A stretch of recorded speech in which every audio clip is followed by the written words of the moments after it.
की है आरती, पापियों को पाप से है तारती।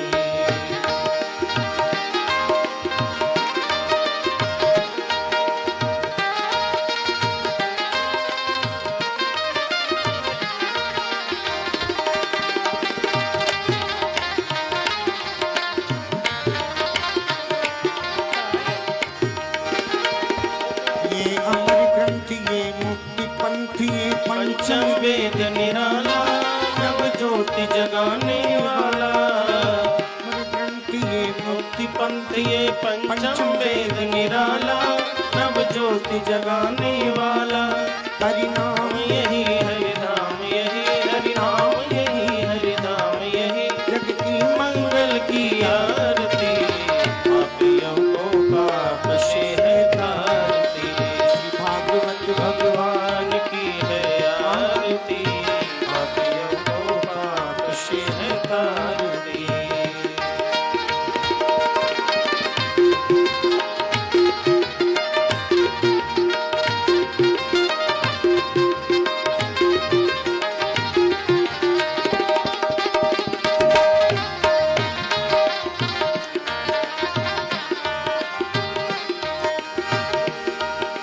शांति गीत पावन पुनीत, पापों को मिटाने वाला, हरि दर्श कराने वाला।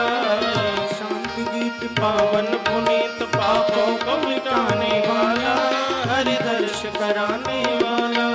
ये सुख करनी ये दुख हरनी, ये सुख करनी ये दुख हरनी, श्री मधुसूदन की आरती, पापियों को पाप से तारती। भागवत भगवान की है आरती, पापियों को पाप से है तारती।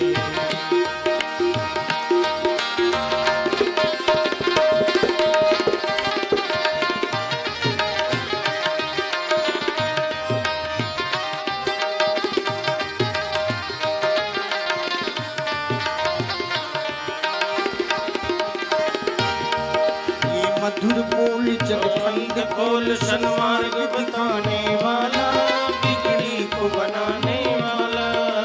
मधुर बोल जगफंद खोल, सन्मार्ग बताने वाला, बिगड़ी को बनाने वाला। श्री राम यही घनश्याम यही, श्री राम यही घनश्याम यही, प्रभु के महिमा की आरती, पापियों को पाप से है तारती। भागवत भगवान की है आरती, पापियों को पाप से है तारती। भागवत भगवान की है आरती, पापियों को पाप से है तारती, पापियों को पाप से है तारती, पापियों को पाप से है तारती। बोलिए वृंदावन बिहारी लाल की जय। सभी लोग अपना अपना स्थान ग्रहण करें।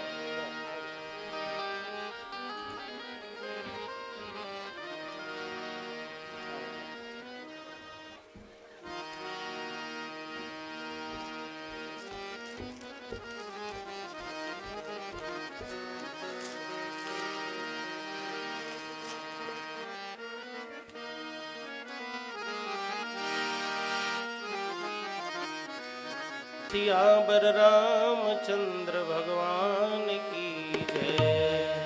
जय जय श्री राधे। श्री राम जय राम जय जय राम। श्री राम जय राम जय जय राम। श्री राम जय राम जय जय राम। श्री राम जय राम जय जय राम। जय सिया राम जय जय हनुमान।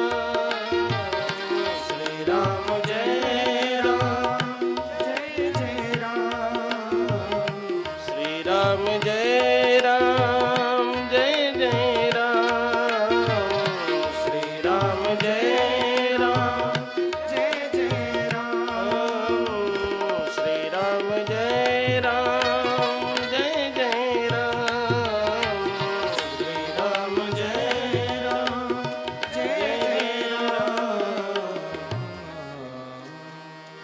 बोलिए वृंदावन बिहारी लाल की जय। आइए हम सभी गंगा जी के परम पुनीत पावन तट पर चलें, जहां सुखदेव जी महाराज राजा परीक्षित को श्रीमद् भागवत महापुराण की कथा से आनंदित कर रहे हैं।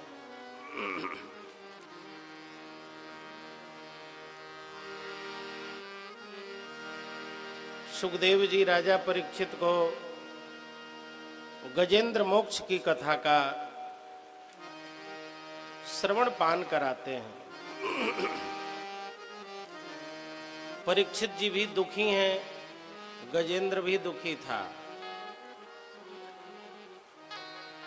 परीक्षित जी को श्राप है कि 7वें दिन तुम्हारी मृत्यु हो जाएगी, सांप डस लेगा। सांप काल है और काल तो सबके पीछे लगा हुआ है। परीक्षित जी को श्राप था कि तुम्हें सांप डसेगा। सांप मतलब काल, काल मतलब समय, समय मतलब टाइम, और टाइम का सांप सबके पीछे पड़ा हुआ है। सुखदेव जी राजा परीक्षित से कहते हैं कि हे परीक्षित, जैसे तुम्हारे पीछे काल पड़ा है, ऐसे ही गजेंद्र के पीछे भी काल पड़ गया।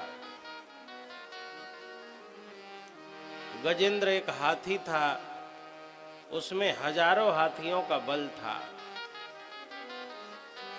और अभिमान का कारण क्या होता है? जाति विद्या महत्वं च रूप यौवनमेव च। व्यक्ति के पास जाति का अभिमान होता है, रूप का अभिमान होता है, विद्या का अभिमान होता है और बल का अभिमान होता है। गजेंद्र को भी बल का ही अभिमान था। उसे अभिमान था कि हजारों हाथियों का बल मेरे अंदर है, मैं कोई सामान्य हाथी नहीं हूं। उसे अभिमान था कि हजारों मेरी पत्नियां हैं, हजारों मेरे बच्चे हैं, हजारों मेरा परिवार है। तो जब शारीरिक बल है ही, धन का बल है ही, भौतिक बल है ही, तो मुझे डरने की जरूरत क्या है? मैं क्यों डरूं? और यही अभिमान है। अभिमान सबसे बड़ा बोझ होता है, और कोई डूबे न डूबे अभिमानी जरूर डूब जाता है। धन का अभिमान, जवानी का अभिमान, सुंदरता का अभिमान, वैदुष्य का अभिमान,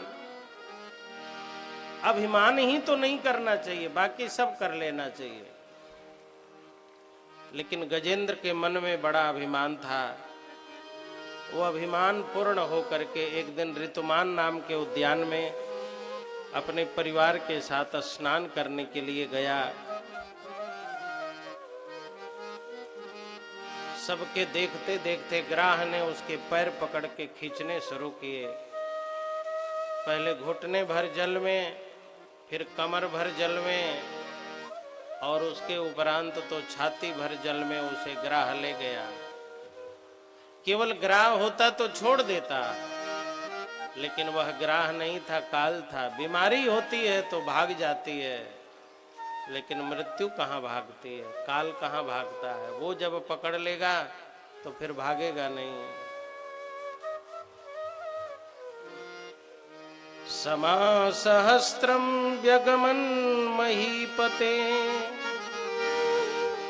सप्राणयोश्चित्रमसम्मतामरा ततो गजेन्द्रस्य मनोबलौजसाम् कालेन दीर्घेण महान भूद्ययः। हजारों वर्षों तक युद्ध चलता रहा, हजारों वर्षों तक। न ग्राह थका न हाथी थका, लेकिन धीरे धीरे गजेंद्र का मनोबल टूट गया। बल भले टूट जाए, शरीर भले कमजोर हो जाए, लेकिन मन कमजोर न हो, क्योंकि मन के हार से ही हार है और मन के जीत से ही जीत है। यदि मन हार गया तो पराजय, यदि मन जीत गया तो विजय। जब हमारा मनोबल टूट जाता है तो हम पराजित हो जाते हैं, और जब हमारा मनोबल बलवान बना रहता है तो हम हार के भी जीत जाते हैं। ग्राह का मनोबल टूट गया, पत्नियों से बच्चों से कहने लगा तुम लोग थोड़ा प्रयास करो। सब लोग लगे लेकिन किसी का बल काम नहीं आया। तब उसके मन में जो अभिमान था वो टूट गया और सोचने लगा मेरे तन का अभिमान, मेरे धन का अभिमान, मेरे परिवार का अभिमान, गौरव, ये तो किसी काम का नहीं निकला। सार्थक क्या है? तब उसके पूर्व जन्म के पूर्व पुण्य ने कहा कि जिस चीज का तुमने अभिमान किया था उन लोगों ने तो साथ नहीं दिया जो तुमने पुण्य किया था। अब जरा अपने पुण्य को याद करो। पत्नी ने साथ नहीं दिया, पुत्रों ने, परिवार ने साथ नहीं दिया। अब जरा तुम जो दान किए थे, कथा सुने थे, सत्कर्म किए थे, सत्संग किए थे, अच्छा काम किए थे पूर्व जन्म में, तो जरा अपने पूर्व जन्म के पुण्य को स्मरण करो। और गजेंद्र हाथी बना, उसके पहले एक राजा था और राजा के रूप में उसने पुण्य किया था। तब उसने अपने पुण्य को स्मरण किया कि पिछले जन्म में मैंने जो भी पुण्य किया था, जो भी धर्म किया था, हे मेरे पुण्य और हे मेरे धर्म, मेरे तन के बल ने साथ नहीं दिया, मेरे परिजन के बल ने साथ नहीं दिया। यदि धर्म में कोई बल हो तो किए हुए धर्म के द्वारा मेरी रक्षा हो जाए। धर्म ने आकर के कहा कि तुमने मेरा सम्मान किया था, अब हम ये कहने आए हैं कि तुम भगवान को याद करो। और जो धर्मात्मा होता है वही भगवान को याद कर पाता है। एवं व्यवसितो बुद्धिया समाधाय मनोहृदि जजाप परमं जाप्यं प्राग्जन्मनि अनुसेक्षितम्। जजाप परमं जाप्यम, धर्म और पुण्य की प्रेरणा से वो जाप करने लगा, जप करने लगा। हे गोविंद, हे हरि मेरी रक्षा करिए, हे प्रभु मेरी रक्षा करिए। बांके बिहारी रे दूर करो दुख मेरे, बांके बिहारी रे दूर करो दुख मेरे, तन मन वारी जी दूर करो दुख मेरे, तन मन वारी जी दूर करो दुख मेरे। मेरे साथ दोनों हाथ ऊपर करके श्री राधे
जब उसने हरि कहा तो भगवान ह कहते ही चल दिए, और री जब तक उसने कहा तब तक देखा भगवान मेरे सम्मुख खड़े हैं।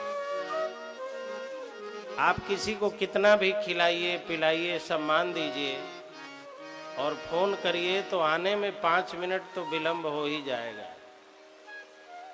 या तो 5 मिनट पहले पहुंच जाएगा या 5 मिनट बाद पहुंच जाएगा, एक्यूरेट टाइम से तो नहीं पहुंचेगा। और यदि आपने कह दिया कि समय से आ जाना तो हाँफता हुआ ये एहसान जताने लगेगा, अरे एकदम आपने बुला दिया, भागते भागते मैं आया हूं। क्या मनुष्य में इतना सामर्थ्य है कि भगवान को वो उतना दे सके कि जब जरूरत पड़े तब भगवान हाजिर हो जाए? आप किसी को कितना भी खिला दीजिए पिला दीजिए दे दीजिए, लेकिन इन वक्त पर जब समय आता है तो कोई हाजिर नहीं हो पाता है। कोई कभी कभी हाजिर भी हो जाता है, लेकिन भगवान तो ऐसे हैं कि जब जरूरत पड़ती है तभी हाजिर हो जाते हैं। हाजिरी देने वाले तो बहुत हैं, उपस्थिति देने वाले तो बहुत हैं, लेकिन भगवान जैसी हाजिरी, भगवान जैसी उपस्थिति कोई नहीं दे सकता। हम लोग अपने संकट में दुख में बहुतों को याद करते हैं, लेकिन ये कथा तो कहती है कि भक्त वह है जो सबको याद करे, सबसे सहयोग, लेकिन सबसे पहले भगवान को याद करे। गजेंद्र ने भगवान को याद किया। गजेंद्र आर्त भक्त था, दुख में भगवान को याद करता था। चलो दुख में भी भगवान को याद करने वाला भक्त कहलाता है। ये ठाकुर जी की उदारता है कि लोग अपने स्वार्थ में भी भगवान को याद करें तो भी भगवान उसे भक्त की पदवी दे देते हैं। समाज में ऐसा नहीं हो पाता कि अपने समय से स्वार्थ से कोई आपको याद करे तो आप उसे अपना भक्त कहेंगे। कोई अपने काम में आपको फोन करता हो, आपके दरवाजे पर आता हो, तो क्या उसे आप भक्त कहेंगे? यही कहेंगे बड़ा स्वार्थी है, जब जरूरत पड़ती है तभी ये हमसे बात करता है। लेकिन धन्य है प्रभु कि भगवान से कोई अपनी जरूरत पर भी वार्ता करता है, प्रभु से वार्तालाप करता है तो भगवान उसे भक्त ही मानते हैं। भगवान को जब गजेंद्र ने देखा तो 28 श्लोकों में भगवान की वो स्तुति करता है, जिसे गजेंद्र स्तुति के नाम से जाना जाता है। मनुष्य के जीवन में कौन ऐसा मनुष्य है जिसके जीवन में कष्ट ना आता हो? तो जब कष्ट आए तो भागवत महापुराण के 8वें स्कंद के 3 अध्याय में ये जो गजेंद्र स्तुति है इसको जरूर पढ़ना चाहिए। संस्कृत में पढ़ सकें तो संस्कृत में अथवा हिंदी में पढ़ लेना चाहिए। ये गजेंद्र स्तुति भागवत महापुराण का सबसे भावपूर्ण और दुखी प्राणियों के द्वारा स्तुति है। गजेंद्र ने कहा, हाथी ने कहा, वाह हमारे प्रभु इतने महान है कि हाथी भी उनकी स्तुति करे तो समझ जाते हैं। अच्छा, हमारे देश में इतनी भाषाएं हैं कि उत्तर भारत वालों से दक्षिण भारत वाले बतियाने लगे तो हम कहते हैं पता नहीं क्या बोल रहा है, समझ में नहीं आ रहा है।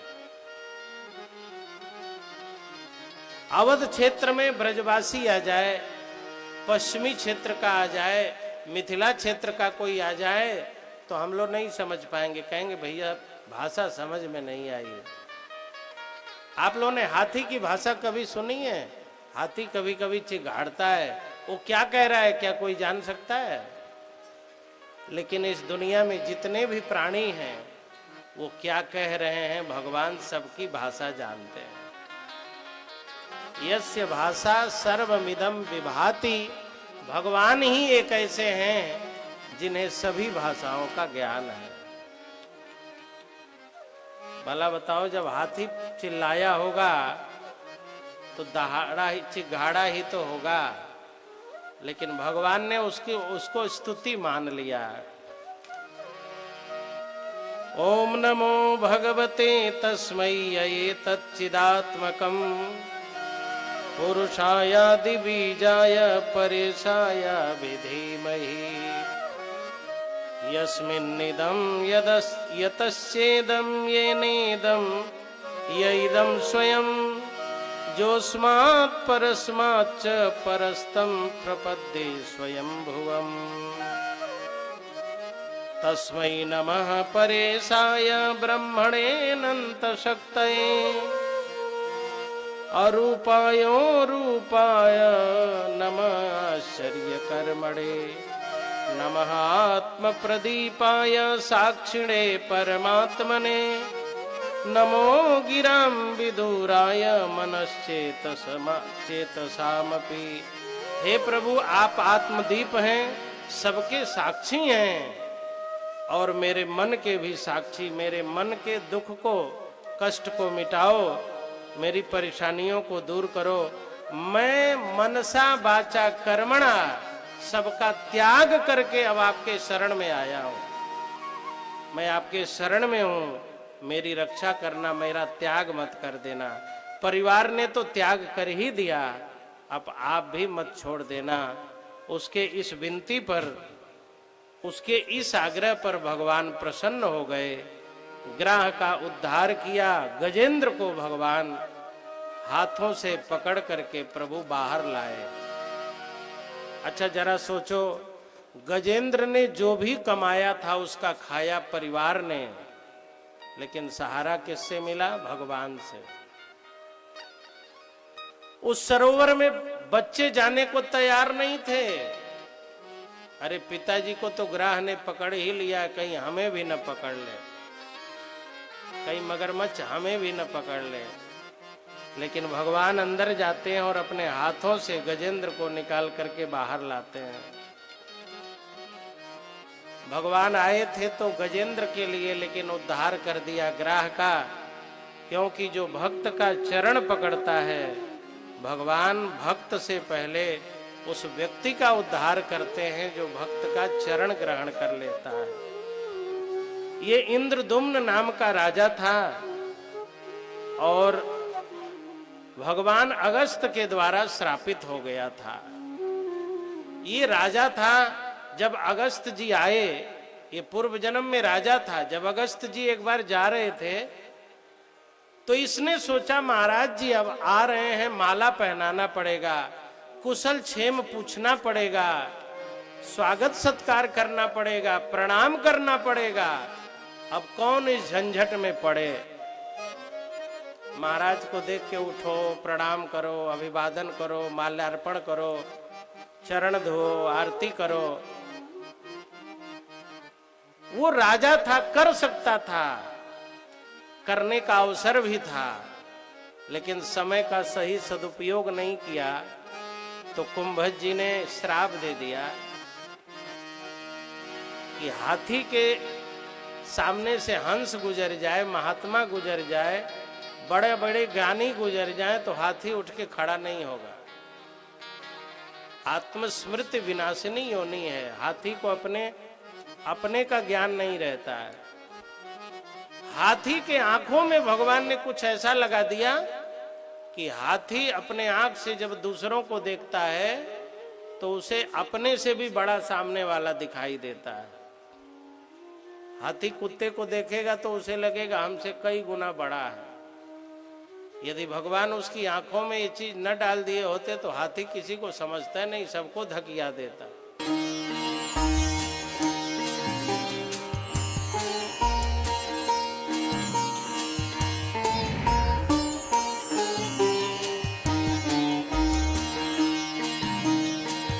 डॉक्टर ऑर्थो आपको देता है दर्द से पूरी आजादी, एक भरपूर जिंदगी।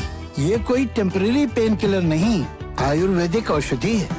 Skipper Pipes, a complete range of premium PVC pipes and fittings, CPVC pipes and fittings, UPVC pipes and fittings, SWR pipes and fittings, a complete range of bowel systems, agricultural pipes and fitting. Skipper Pipes, fixed for life.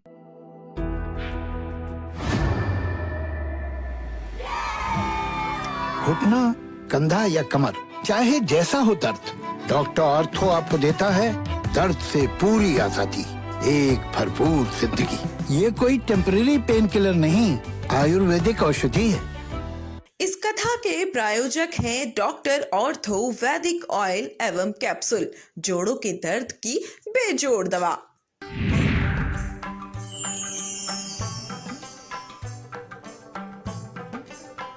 इस कथा के प्रायोजक पेट सफा आयुर्वेदिक चूर्ण, पेट सफा हर रोग दफा। श्री भागवत धर्मार्थ सेवा समिति रजिस्टर्ड के तत्वाधान में साधिका सुमन भारद्वाज देवी जी ब्रजवासी के श्रीमुख से दीन दुखियों के सहायतार्थ एवं आश्रम निर्माण हेतु श्री भागवत जी की कथा का आयोजन ग्राम शहजादपुर, जिला हाथरस में 22 अप्रैल से 29 अप्रैल 2021 तक दोपहर 1 बजे से शाम 5 बजे तक होगा। कथा के यजमान श्री फूल सिंह जादौन एवं उनके चारों सुपुत्र। इस कथा का सीधा प्रसारण देखें सुभारती पर।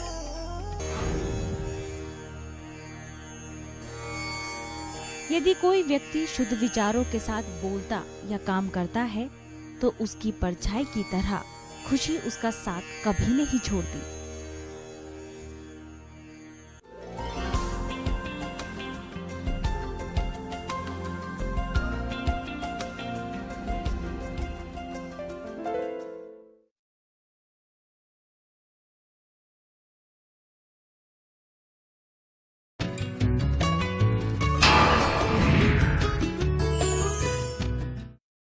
नमस्कार, आप सभी का बहुत बहुत स्वागत है हमारे विशेष कार्यक्रम महाकाल ज्योतिष में। और मैं हूं एक बार फिर आपके साथ रश्मि मेनन।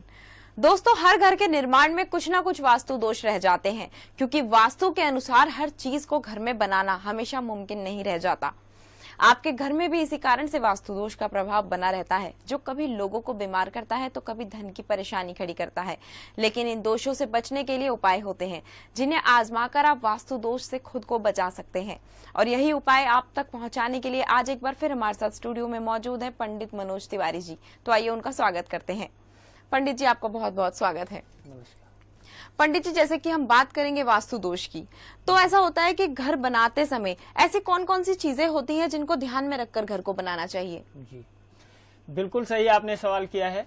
क्योंकि अगर देखा जाए, इंसान हर चीज तो देख लेता है, लेकिन जब घर बनाने लगता है तो ये नहीं देखता है कि जमीन की हमारा जो है, इस जमीन को हमें देखना है कि इस जमीन में किस तरफ हमको क्या करना है। घर में जो है नक्शा जो बनाते हैं, जैसे कि घर का मॉडल जो तैयार करते हैं, उस मॉडल में अगर देखना है कहीं वास्तु का प्रभाव, तो ऐसा नहीं पड़ सकता है कि ऐसे बना देते हैं, बनाने के बाद घर में जो है वास्तु का प्रभाव। इसलिए सर्वप्रथम घर बनाने से पहले वास्तु दोष की जो है पूर्ण रूप से जो है उसका विश्लेषण कराएं, या किसी के माध्यम से जानकारी ले करके फिर उसके बाद में करें। अगर वास्तु दोष आपके घर में है, आपने घर मान लो बना ही लिया है, घर में आप रह रहे हैं, वास्तु दोष आपको जो है परेशान कर रहा है, आपके जीवन में स्थिरता नहीं बनने दे रहा है, करियर में लाभ नहीं